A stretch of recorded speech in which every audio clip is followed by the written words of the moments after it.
Assalamualaikum warahmatullahi wabarakatuh. Ketemu lagi dengan saya, Yori Devita SPDI.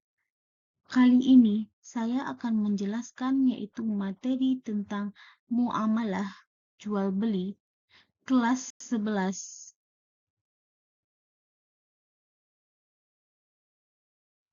Dalil tentang jual beli dalam surat Al-Baqarah ayat 275,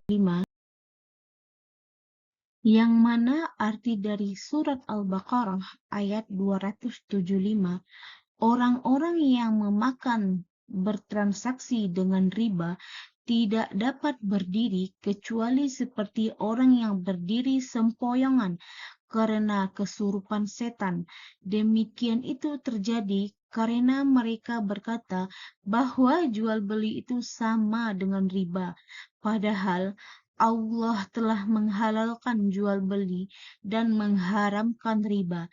Siapapun yang telah sampai kepadanya peringatan dari Tuhan menyangkut riba, lalu dia berhenti sehingga apa yang telah diperolehnya dahulu menjadi miliknya dan urusannya terserah kepada Allah.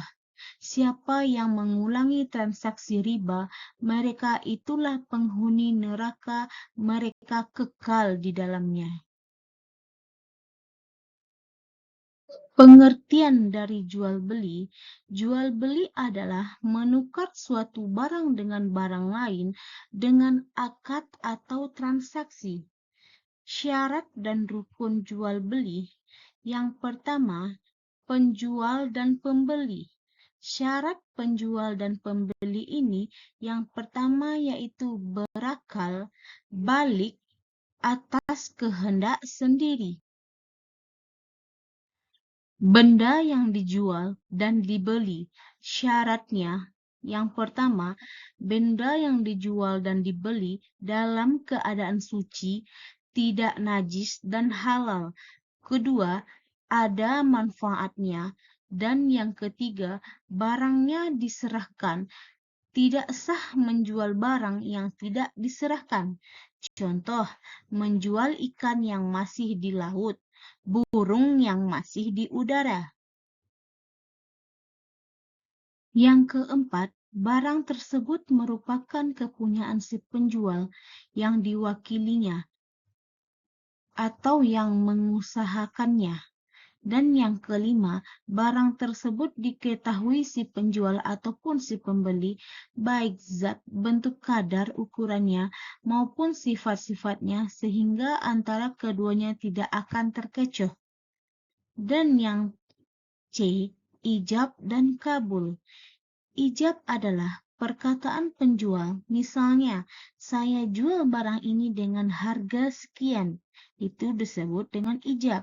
Sedangkan kabul, perkataan si pembeli, misalnya, saya beli barang ini dengan harga sekian. Selanjutnya, macam-macam jual beli. Jual beli yang tidak sah menurut rukun atau syaratnya.